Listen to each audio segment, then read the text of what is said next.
family in Portland, Oregon, with my younger brother Mason, taught me a lot about family dynamics. What I never expected was that a simple family dinner would explode into an ultimatum that would change everything. My father made his expectations crystal clear. I must work myself to exhaustion while my brother lives for free, or I would be out of the family.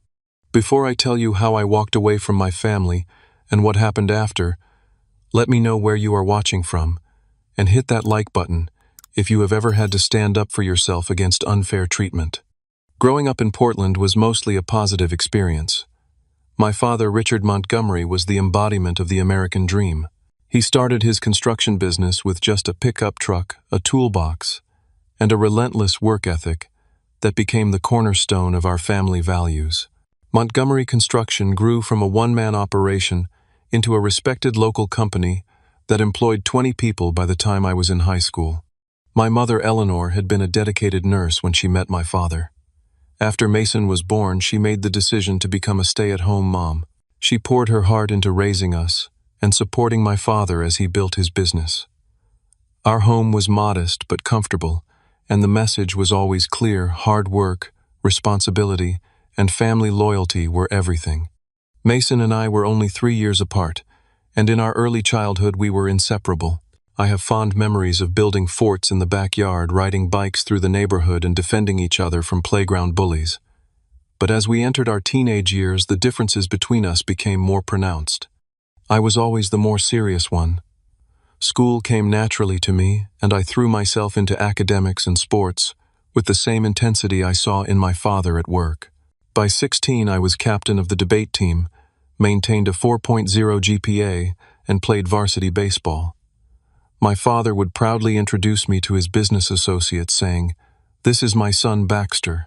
He is going places." Mason, on the other hand, struggled. Schoolwork was difficult for him, and rather than push through, he would often give up. His grades were mediocre at best, and he cycled through different sports and activities without committing to any of them. Instead of addressing these issues, my parents, especially my father, would make excuses for him. "Mason is just creative," my mother would say. "He sees the world differently." "Not everyone is cut out for academics," my father would add. "He will find his path eventually." What bothered me was not that they supported Mason through his struggles. That was what good parents should do. What bothered me was the double standard. When I brought home an A-, my father would ask, "What happened to the plus?" When Mason brought home a C, there would be celebration like he had won a Nobel Prize. The summer I turned 16, my father decided it was time for me to learn the family business from the ground up. While my friends were hanging out at the mall or the lake, I was hauling lumber cleaning job sites and learning how to read blueprints. The work was exhausting, but I took pride in it, just as my father had taught me. "This is how you build character," he would tell me, as we drove home covered in sawdust and sweat. "This is how you become a man." Mason, meanwhile, spent his summers playing video games and hanging out with friends. When he turned 16, I expected him to join me at the construction company, but my father never pushed the issue. "Your brother is not like you," he explained when I asked about it. "He needs time to figure things out." College continued this pattern. I secured a partial scholarship to the University of Oregon to study business, but it still was not enough to cover all expenses. I worked 20 hours a week at a campus bookstore, maintained my grades, and graduated with honors. I was proud of what I had accomplished and how I had done it largely on my own. Mason attempted community college 3 separate times. Each attempt ended the same way: dropped classes, wasted tuition that my parents paid in full, and another excuse about why college just was not right for him. After the third attempt, my parents stopped pushing the education angle. Mason moved back home, and my father gave him an administrative job at his company, a job that Mason showed up late for more often than not, and eventually quit because the environment was too stressful. Despite all this, I tried not to feel resentful. Mason was my brother, and I loved him. Maybe he really did need more time to find his way. Maybe he really did have different talents that just had not revealed themselves yet. I focused on building my own life, landing a job at a marketing firm in Portland, where I quickly advanced from junior copywriter to senior marketing strategist within 5 years. Every Sunday I would return to my parents' house for dinner. These meals became increasingly uncomfortable as my father would boast about my accomplishments while Mason sat silently across the table pushing food around his plate. I could see the hurt in his eyes, and part of me felt guilty for succeeding where he seemed to fail. But another part of me wondered why he never seemed to try and why my parents never required him to. I wanted to believe this phase would pass, that Mason would eventually find his footing, and my parents would establish equal expectations for both of us. I had no idea that the inequality would only grow deeper and more damaging in the years to come. Fast forward to our early 30s. I had established myself firmly in the marketing industry, working as a senior marketing director for a respected firm in Portland. My hard work had paid off. I owned a modest but modern apartment in a good neighborhood, drove a reliable car that I had paid off early, and had been dating Samantha, a brilliant intellectual property attorney, for 2 years. We were talking about marriage and building a life together. Things were going well for me professionally and personally. Mason, at 31, was still drifting. In the past decade, he had held 7 different jobs, none lasting longer than 8 months. His resume read like a tour of Portland's service industry: barista, server, sales associate, dog walker, rideshare driver, warehouse worker, and most recently assistant at a gym that closed down during the pandemic. Each job ended for a different reason: a conflict with management schedule, inflexibility, toxic workplace culture, or simply boredom. His personal life mirrored the instability of his career. He had cycled through relationships, never maintaining one long enough to become serious. He had lived in 5 different apartments, each time breaking the lease early and forfeiting security deposits. And after each setback, the pattern was the same. Mason would show up at our parents' doorstep, suitcase in hand, and they would welcome him with open arms. "It is just temporary," they would assure me when I expressed concern. "He just needs to get back on his feet." But temporary had stretched into years. Mason had been living in our parents' basement for the past 14 months with no sign of leaving. He contributed nothing to household expenses despite my father's business doing well, and my mother having taken a part-time position at a local clinic to keep herself busy. The inequality became impossible to ignore when my father called me one Friday evening as I was finishing up work. "Baxter," he said, his voice tense with stress, "I need your help. 2 of my crew leaders quit this week, and I have 3 major projects that need to be completed by the end of the month. I know you have your marketing job, but I need someone I can trust to help oversee these projects on the weekends." I was taken aback. "Dad, I work 50 hours a week already. Weekends are the only time I have with Samantha and to take care of my own life." "This is an emergency," he insisted. "Family has to step up in emergencies." I thought about Mason literally living in the house with no job and nothing but free time. "What about Mason? Can he help?" There was a pause. "Your brother is not in a good place right now. He is dealing with some anxiety issues. I cannot put this kind of pressure on him." The irony was not lost on me. Mason was too fragile to be asked to work, but I was expected to sacrifice my limited free time despite having a demanding full-time job. Still, I reluctantly agreed. Family was family, and my father rarely asked for help. For the next 2 months, I spent every Saturday and Sunday at construction sites, managing crews, dealing with suppliers, and solving problems. The work was exhausting, and my relationship with Samantha became strained as our quality time together disappeared.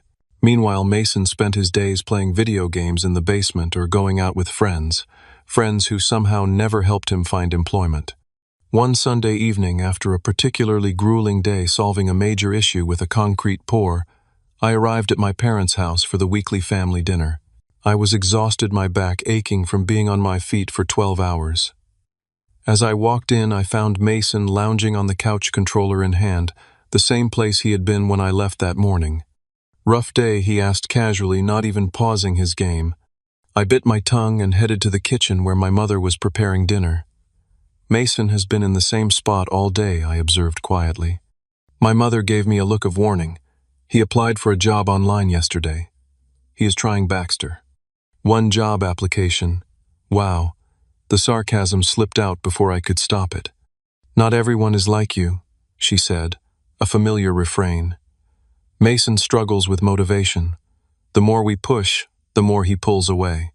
During dinner, my father talked about the progress on the projects I had been helping with. "Baxter has been a godsend these past weekends," he announced. a natural leader just like his old man. I watched Mason shrink in his chair, and despite my frustration, I felt a pang of sympathy. It cannot be easy to constantly live in someone's shadow. But then my father continued. I need you again next weekend, Baxter. The Jefferson project is behind schedule. I put down my fork. Dad, I cannot do this anymore. I have my own job, my own life. I have barely seen Samantha in weeks. We all have to make sacrifices, he replied dismissively. Do we? I asked, looking pointedly at Mason. All of us. An uncomfortable silence fell over the table. My mother jumped in with a change of subject, and the moment passed, but the inequality remained. Later that night, I vented to Samantha over the phone. It is like they live in an alternate reality, I said. They expect everything from me and nothing from him. It is not fair to you, Samantha agreed. And honestly, it is not fair to Mason either. They are not helping him by shielding him from responsibility. I know I sighed. But what can I do? They are my parents. This is my family. Sometimes loving someone means setting boundaries, she said gently. You are enabling this situation as much as they are by going along with it. Her words stuck with me, but I was not ready to rock the boat. Not yet. The pattern of inequality had become so familiar that despite my resentment, it was easier to maintain the status quo than to challenge it. But events were about to force my hand, bringing the simmering tension to a full boil. The call came on a Tuesday afternoon. I was in the middle of presenting a campaign proposal to a major client when my phone vibrated repeatedly in my pocket. Normally, I would never check my phone during a meeting, but the persistence of the calls concerned me. Excusing myself briefly, I stepped out to see 5 missed calls from my mother. My stomach dropped. Mom, what is wrong? It is your father, she said, her voice shaking. He is in the hospital. He had a heart attack at work. The next hours were a blur. The rushed drive to the hospital, the sterile waiting room, the concerned doctors. Thankfully, it was a minor heart attack, a warning rather than a tragedy. But it was serious enough that the cardiologist was adamant Richard Montgomery needed to significantly reduce his stress and workload. For the next 2 weeks, I split my time between the hospital, my job, and helping to keep my father's business running. Mason visited the hospital, occasionally bringing magazines and sitting awkwardly at our father's bedside, but he made no offers to help with the company. My mother was too focused on my father's recovery to notice or care about this imbalance. 3 weeks after his heart attack, my father was released from the hospital with strict orders to take it easy. To celebrate his homecoming, my mother planned a special family dinner. I arrived early to help prepare while Mason emerged from the basement, just as the food was being put on the table. As we ate, my father cleared his throat. I have been doing some thinking about the future, he announced. This health scare has been a wake-up call. I cannot run the business the way I used to. We all nodded. This was not surprising. So I have made some decisions, he continued. I am going to semi-retire. I will still oversee major decisions, but I need someone to handle the day-to-day operations. He looked directly at me, and I felt a creeping sense of dread. Baxter, you have proven yourself these past weeks. You know the business. The crews respect you.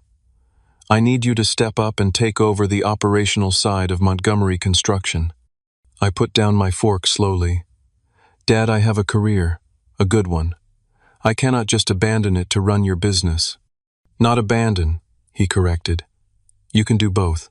Manage the marketing stuff during the week and handle the construction business in your off hours, at least until we can hire and train someone suitable. I stared at him in disbelief. That is not realistic. Both are full-time jobs. You managed it these past weeks, he pointed out. Because it was an emergency.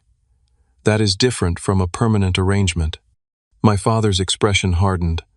This is family, Baxter. Family comes first. I glanced at Mason, who was studying his plate, intently avoiding eye contact. What about Mason? He lives here. He does not have a job. Why not train him to run the business? My father waved dismissively. Your brother is not cut out for that kind of pressure. And I am. On top of my existing career. You have always been the responsible one, my father said, as if this was a compliment rather than a life sentence. So I am being punished for being responsible, I said quietly. My mother jumped in. Nobody is punishing you, honey. We are just asking for your help during a difficult time. You are asking me to work 2 full-time jobs indefinitely, while Mason contributes nothing, I clarified. How is that fair? Life is not fair, my father snapped. I built this business from nothing to provide for this family. The least you could do is help preserve it. I have been helping, I reminded him. For months. But this is different. You are asking me to sacrifice my career, my relationship, my life, while expecting nothing from Mason. Your brother has his own challenges, my mother said defensively. We all have challenges, I countered. That does not mean we get to opt out of responsibility. My father's face was reddening dangerous given his condition. This is not a negotiation, Baxter. Either you step up for this family, or you are not part of it anymore. The table fell silent. Even my mother looked shocked. Richard, she said softly, you do not mean that. I do, he insisted, glaring at me. I am not asking for the impossible. I am asking for loyalty. I looked around the table. My father's face flushed with anger. My mother's eyes pleading for peace. Mason still examining his plate as if it contained the secrets of the universe. And something inside me, something that had been bending for years, finally broke. I need some air, I said, pushing back from the table. I walked out to the back porch and took deep breaths of the cool evening air, trying to process what had just happened. My own father had threatened to disown me for refusing to work myself to exhaustion, while my brother coasted through life without consequences. My phone buzzed. A text from Samantha. How's dinner going? I called her instead of texting back. When she answered, I recounted the conversation, my voice shaking despite my efforts to remain calm. He cannot be serious, she said when I finished. He seemed pretty serious to me. What are you going to do? I stared up at the stars, visible now that I was away from the city lights. I do not know. I love my parents. I love my job. I do not want to choose. But he is making you choose, Samantha pointed out, and it is not really a choice at all. He is asking you to sacrifice everything, while asking nothing of Mason. Maybe I should just do it temporarily, I said, already knowing it was a bad idea, just until he finds someone else. And how long will that take? Months, years. You know they will keep moving the goalposts, Bax. They always do. She was right. This was a pattern, not an isolated incident. If I gave in now, nothing would change. The inequality would persist, perhaps worsen. I would resent my family more with each passing day, and they would never understand why. That night I barely slept. I kept replaying my father's ultimatum in my mind. By morning I knew what I had to do, but the knowledge brought no peace, only a heavy resignation and the certainty that whatever choice I made, something valuable would be lost. The next day I called my parents and arranged to meet them that evening. I needed to deliver my decision in person. I spent the day at work distracted, running through what I would say, how I would say it. By the time I pulled into my parents' driveway, my hands were sweating on the steering wheel despite the cool temperature. My mother answered the door, her smile strained. Your father is in the living room, she said quietly. I noticed Mason was conspicuously absent, probably hiding in the basement, avoiding the conflict he knew was coming. My father sat in his recliner, looking smaller somehow than he had before his heart attack. The medical scare had aged him, but his expression was as stubborn as ever. Have you thought about what we discussed? He asked without preamble. I sat down across from him, meeting his gaze directly. I have, and I cannot do what you are asking. His jaw tightened. Cannot or will not. Both, I admitted. I cannot manage 2 full-time jobs without destroying my health and my relationship, and I will not accept being held to a completely different standard than Mason. This is not about your brother, my father said dismissively. It is absolutely about Mason, I countered. It is about the fact that you have expected everything from me and nothing from him for our entire lives. It is about the double standard that has defined our family dynamic for as long as I can remember. My mother, who had been hovering in the doorway, came to sit beside my father. We have never treated you unfairly, Baxter. I laughed, but there was no humor in it. Mom, do you remember when I got a B+ in advanced chemistry? And Dad lectured me for an hour about applying myself. The same semester Mason failed basic algebra, and you both decided he just was not a math person. That. is how it has always been. Your brother has different strengths, she insisted. What strengths? Name one thing you have ever required him to excel at. One standard you have held him to. Her silence was answer enough. Look, I said, softening my tone. I love you both. I love Mason. But this situation is not healthy for any of us. I cannot sacrifice my life to prop up a business while he contributes nothing. And frankly, continuing to shield him from responsibility is hurting him, not helping him. My father leaned forward, his voice dangerously quiet. So that is it. When your family needs you most, you are just going to walk away. I am not walking away from my family, I clarified. I am refusing to accept unfair treatment. There is a difference. Not to me, he said coldly. Either you help with the business, or you are not my son anymore. The words hit like a physical blow. Even my mother gasped. Richard, stop it, she pleaded. But he shook his head. I mean it. This family has always been about loyalty and sacrifice. If Baxter cannot understand that, then he has no place here. I stood slowly, a strange calm settling over me despite the storm of emotions inside. Then I guess I have no place here. Baxter, please. My mother began, tears filling her eyes. I am sorry, Mom. I love you, but I cannot live like this anymore. I walked to the door, half expecting, half hoping that my father would call me back, that he would realize the enormity of what he was doing. But the house remained silent behind me as I got into my car and drove away. The next weeks were the hardest of my life. Silence from my family felt like a physical absence, a phantom limb I kept reaching for, only to find it gone. I threw myself into work, staying late at the office to avoid going home to an empty apartment. Samantha was my rock, listening patiently as I cycled through anger, grief, and doubt. Did I do the right thing? I asked her one night 3 weeks after the confrontation. Only you can answer that, she said. But ask yourself this. If you had given in, would anything have changed? Or would you just be delaying the inevitable while making yourself miserable? She was right. The pattern was too entrenched, the inequality too fundamental to our family dynamic. By walking away, I had finally refused to participate in a system that had been hurting all of us, even if my parents and brother could not see it. A month after I walked away, I received a text from my mother. Your father misses you, even if he will not admit it. Please come home. We can work this out. I stared at the message for a long time before responding. I love you, Mom, but I cannot come back unless things change. Really change. She did not reply. I learned through mutual friends that Mason had indeed been installed in some role at the construction company despite having no experience or qualifications. Apparently my father had decided that if I would not step up, he would force Mason to do so. I could have told him it would not work. You cannot force responsibility on someone who has never had to develop it, but no one was asking for my opinion anymore. Instead, I focused on what I could control. I worked hard at my marketing job, earning a promotion to executive director. Samantha and I grew closer through the crisis, our relationship strengthening in the fire of adversity. And slowly I began to heal from the pain of my family's rejection, learning to build a life that was not defined by their expectations or approval. The silence stretched to 3 months. I missed Sunday dinners, holiday, planning the small rituals of family life. But I did not miss the constant pressure, the unfair expectations, the nagging sense that nothing I did would ever be enough. For the first time in my adult life, I was living on my own terms, and despite the pain, there was freedom in that. I had no way of knowing that the situation was about to change dramatically, that my family's world was collapsing in my absence, and that soon they would be forced to confront the consequences of years of unequal treatment and enabling behavior.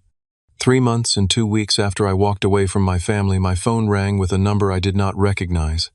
I almost let it go to voicemail. Spam calls were common, but something made me answer.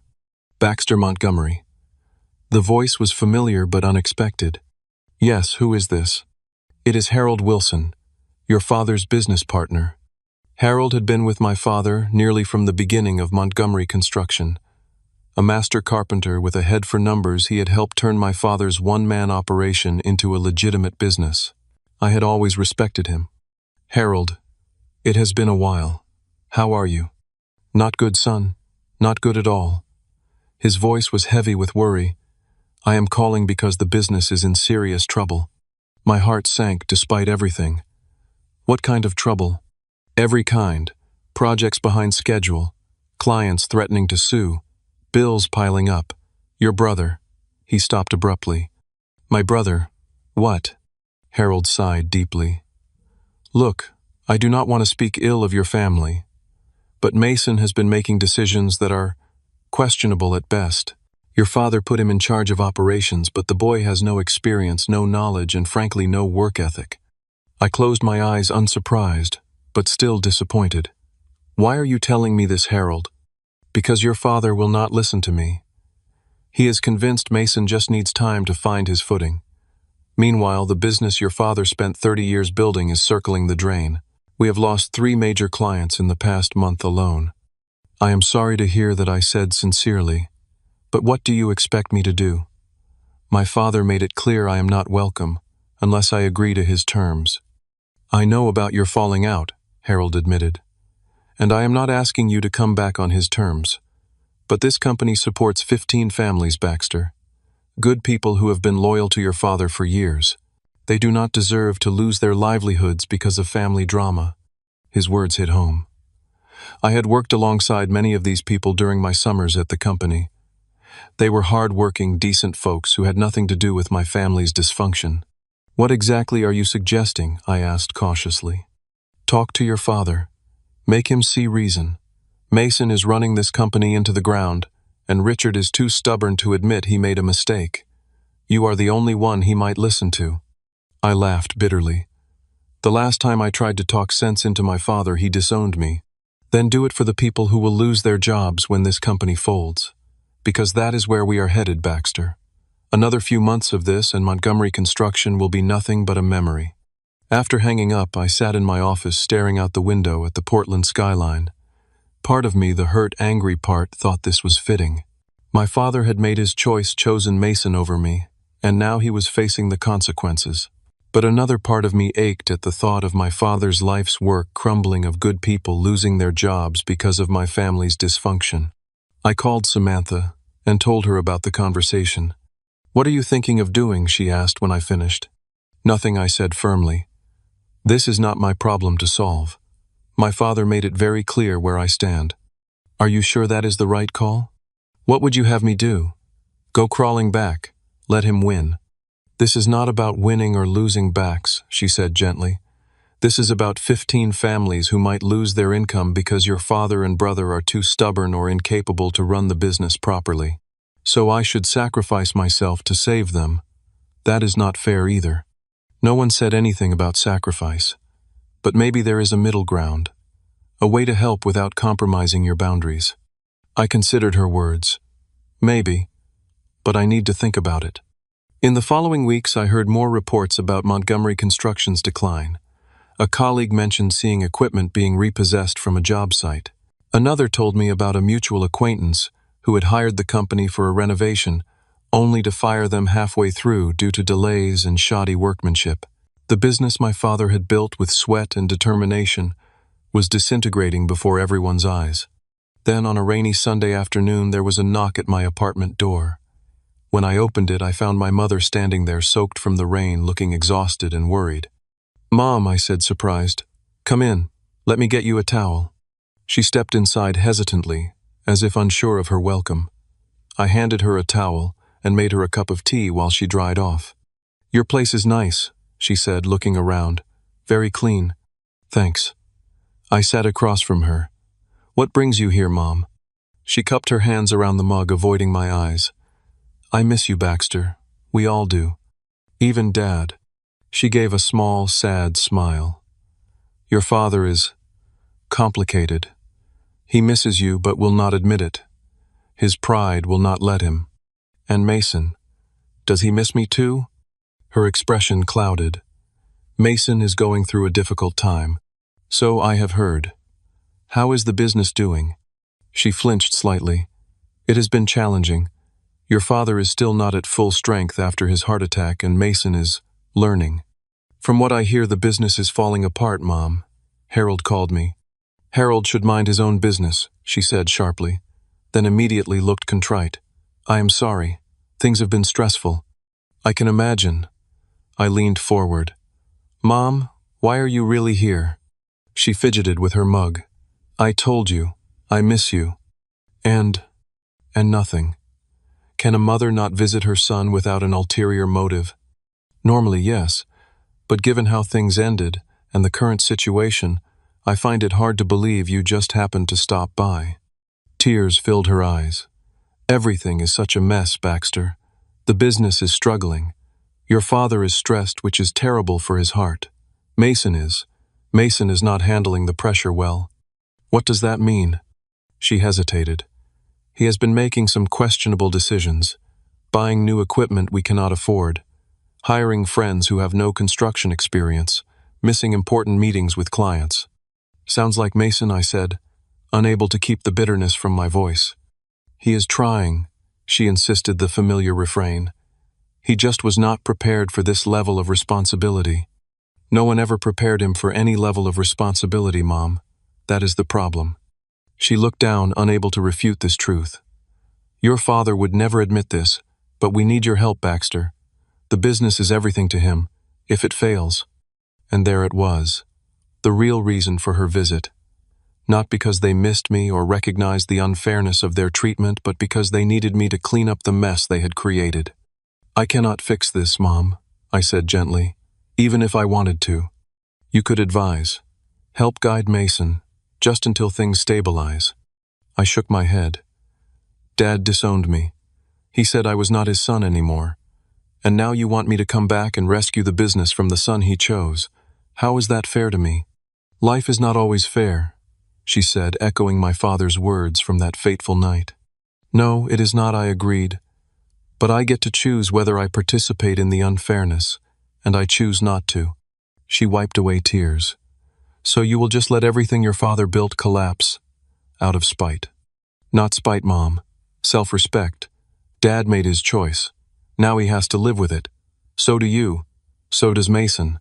She left shortly after our conversation unresolved. As I watched her car pull away, I felt a mixture of guilt and resolve. I had not caused this situation. I had merely refused to enable it any longer. And while part of me ached to help to fix things as I always had, I knew that doing so would only perpetuate the cycle that had brought us to this point. Little did I know that the worst was yet to come, that the full collapse of my family's world was imminent, and that soon they would be forced to face the consequences of years of unequal treatment in ways none of us could have anticipated. 6 months after I walked away from my family, I was in the middle of a presentation when my phone buzzed repeatedly in my pocket. Remembering the last time this had happened, when my father had his heart attack, I excused myself as soon as I could and checked my messages. 5 missed calls from my mother, followed by a text that made my blood run cold. Your father is in the hospital again. Much worse this time. Please come. I rushed to the hospital, my mind racing with possibilities, all of them bad. When I arrived, my mother was in the waiting room, looking years older than when I had last seen her. She rose unsteadily when she saw me. Baxter, she said, her voice breaking as she embraced me. Thank you for coming. What happened? I asked, guiding her back to her seat. Another heart attack. Massive this time. He was at the office reviewing some paperwork when he collapsed. If Harold had not been there, she trailed off, unable to finish the thought.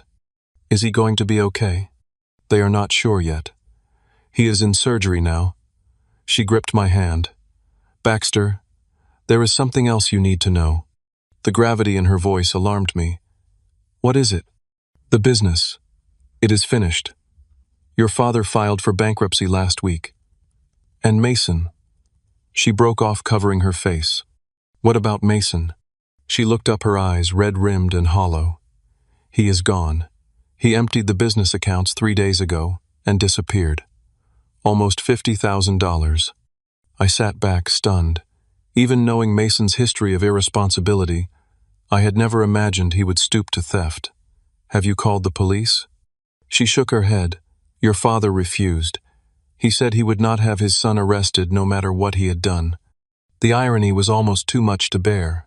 My father would disown me for refusing to work 2 jobs, but he would protect Mason even after he had stolen from the family business. Where is Mason now? We do not know. He is not answering his phone. His room is cleared out.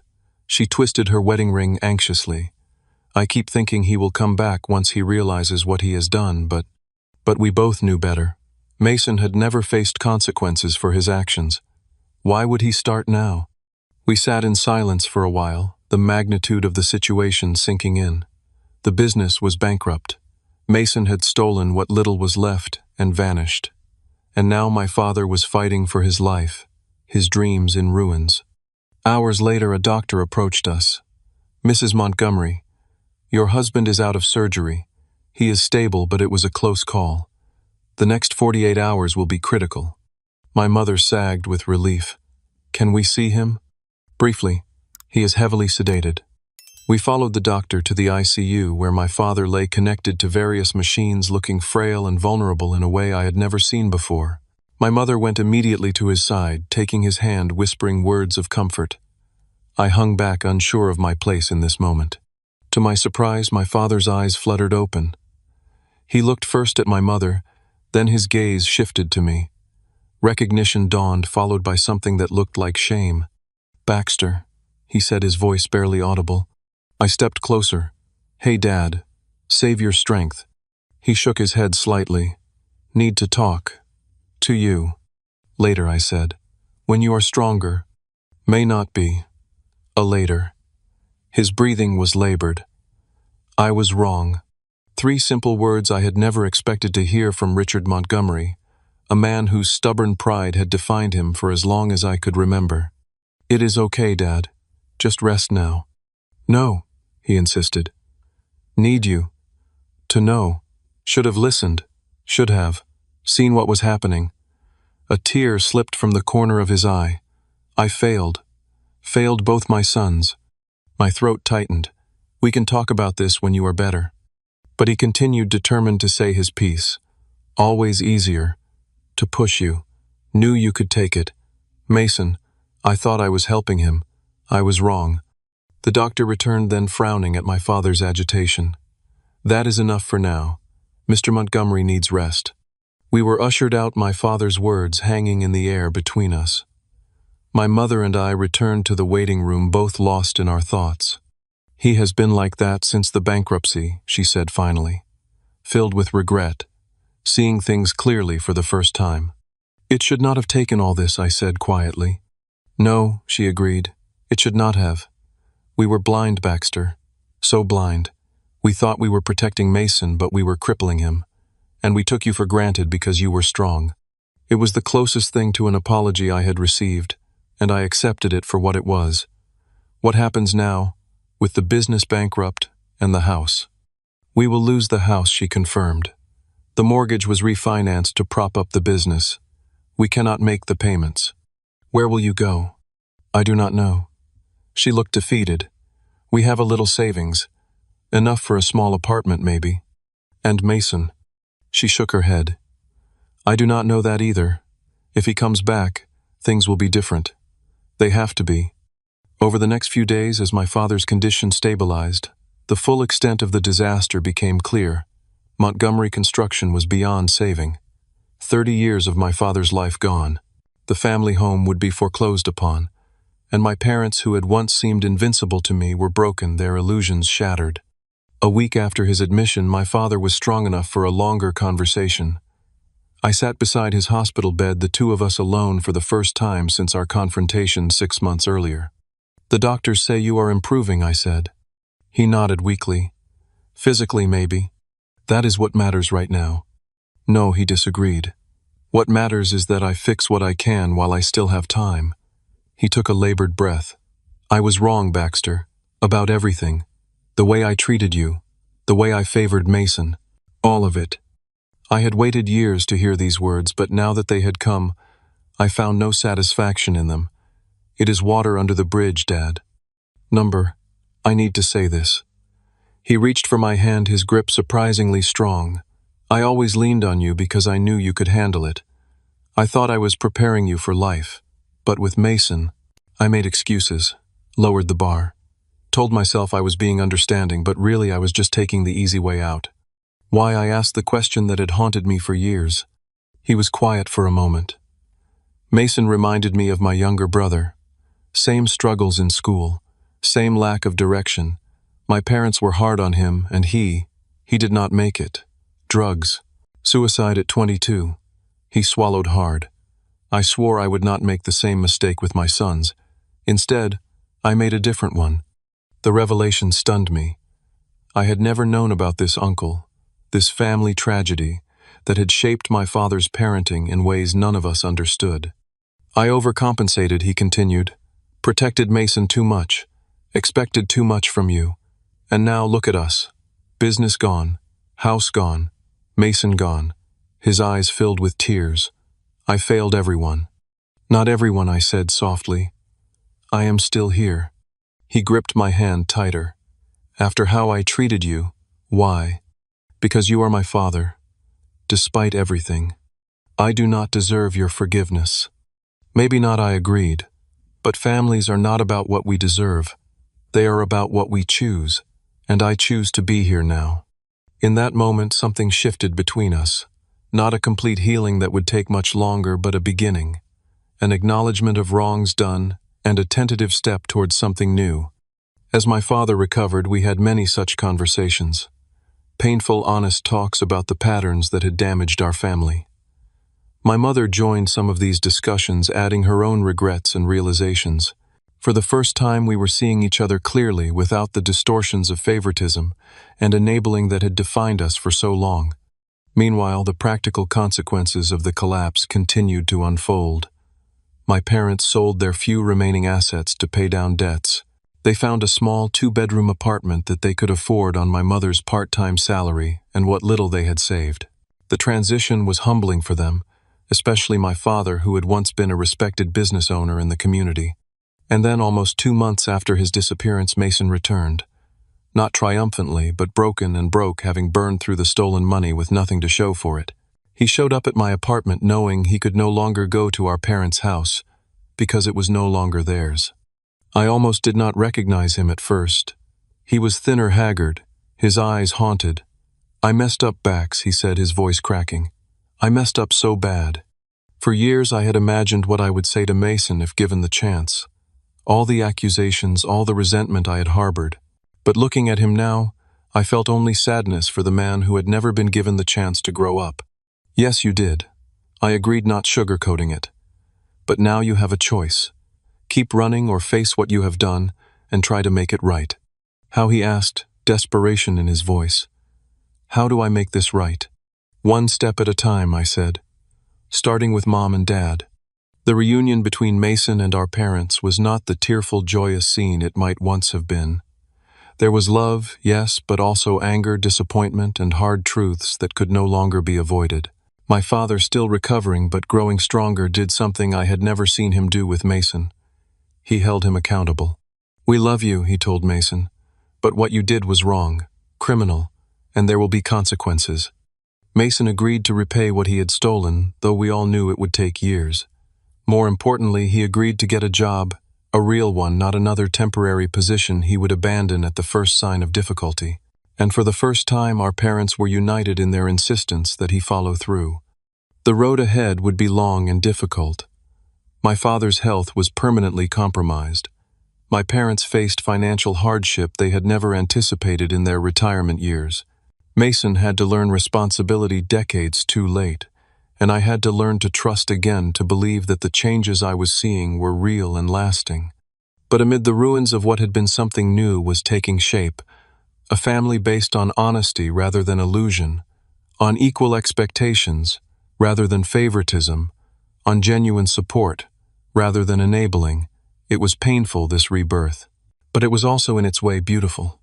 1 year after my father's second heart attack, we gathered in my parents' modest apartment to celebrate his 65th birthday.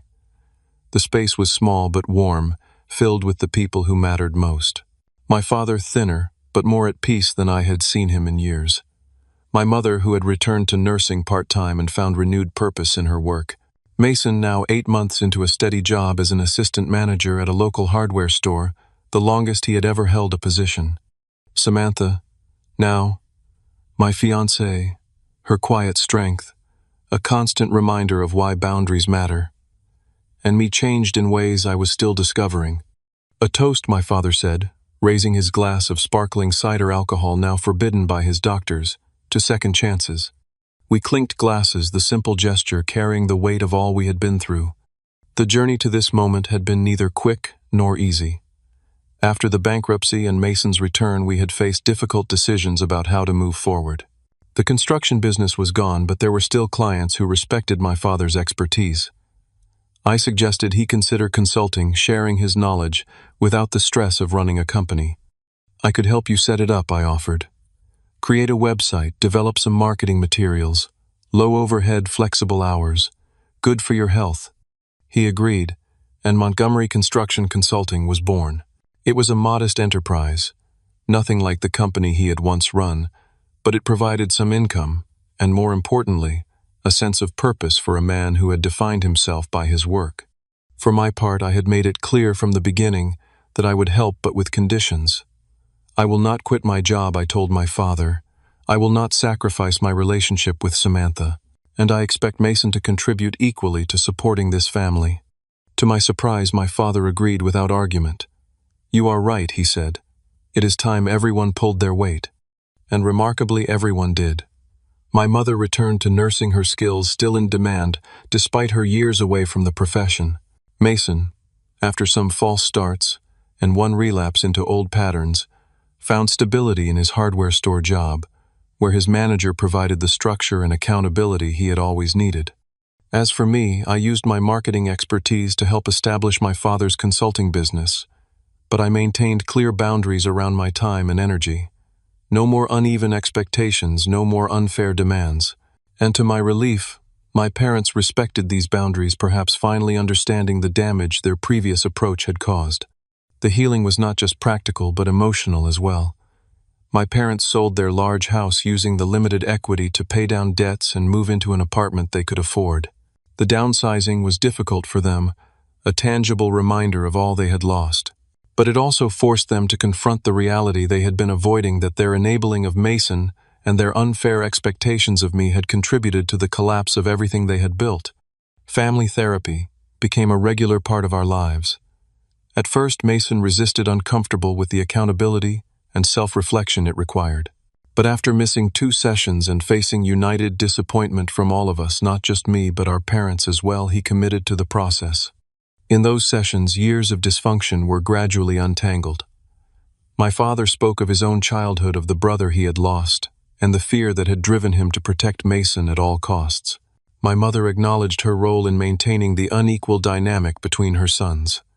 Mason confronted his dependency and the ways it had stunted his growth, and I worked through my resentment, learning to forgive without forgetting to love, without compromising my own well-being.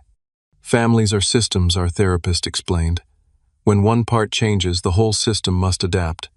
Baxter changed when he walked away, and the system collapsed. Now you are building a new system, one based on healthier patterns. It was not always smooth. Old habits resurfaced. There were arguments, setbacks, moments when it seemed easier to retreat to familiar patterns than to forge new ones. But we persevered, committed to this new vision of family, not perfect but authentic. Not without conflict, but without the toxicity that had defined us for so long. As my father's consulting business stabilized, he made an unexpected decision. "I want to make restitution to the employees who lost their jobs," he announced one day. "It may take years, but they deserve better than what happened." It was a small gesture. In the grand scheme of things, he could only afford token payments, but it represented something profound, a willingness to take responsibility not just in words but in actions. Mason, too, began to change in ways I had not thought possible. He opened a savings account and contributed to the household expenses. He showed up for family gatherings on time and sober. He began seeing a therapist individually to work through his issues with dependency and responsibility. "I never realized how much I was missing by not growing up," he told me during a rare moment of vulnerability. "It is hard being accountable, but it also feels, I do not know, real in a way nothing ever has before." Samantha and I got engaged 6 months after my father's second heart attack. I proposed on a hiking trail overlooking the Columbia River Gorge, thanking her for standing by me through the darkest period of my life. You taught me that boundaries are not walls, I told her, as I slipped the ring on her finger. They are the foundation of healthy love. Our engagement celebration was the first time our newly reconstructed family felt truly solid. My parents welcomed Samantha warmly, without the undercurrent of manipulation that might once have been present. Mason brought a date, a sensible woman from his therapy group, who seemed to genuinely care for him. We ate, drank, laughed, and for the first time in memory, there was no elephant in the room, no unspoken resentment poisoning the air.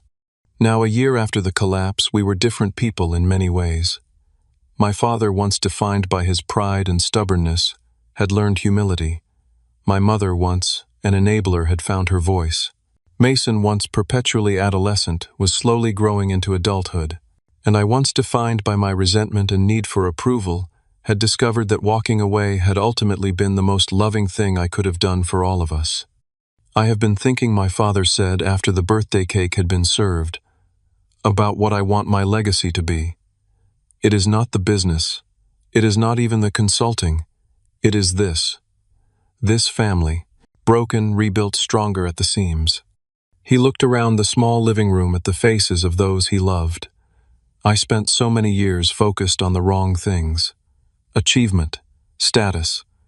I thought I was building something important, but I was actually destroying what mattered most. We all played our parts, Dad, I said gently. Yes, but you were the one brave enough to break the pattern. He reached across the table and took my hand. By walking away, you saved us all. It was a powerful moment, a recognition of the truth we had all come to understand, that sometimes love means boundaries, sometimes healing requires distance, sometimes the most caring thing we can do is refuse to participate in patterns that harm. The road ahead would still have its challenges. Mason's recovery was ongoing, my father's health remained fragile, and the financial damage would take years to repair. But we had found something invaluable, a way to be family without the dysfunction that had nearly destroyed us, a way to love without enabling, to support without sacrificing, to connect without losing ourselves. As I looked around at these people who had hurt me, who I had hurt, who I loved despite everything, I felt a deep sense of peace. Walking away had been the hardest decision of my life, but it had also been the most important, not just for me, but for all of us. So if you are facing a similar situation, unequal expectations, enabling behavior, family dynamics that hurt more than they heal, know this. Sometimes the most loving thing you can do is set a boundary. Sometimes walking away is not the end, but the beginning of something better. Have you ever had to set difficult boundaries with family? Let me know in the comments. And if this story resonated with you, please hit that like button, subscribe to my channel, and share this video with someone who might need to hear it. Thank you for listening, and remember, true family is built on mutual respect, not sacrifice or enabling.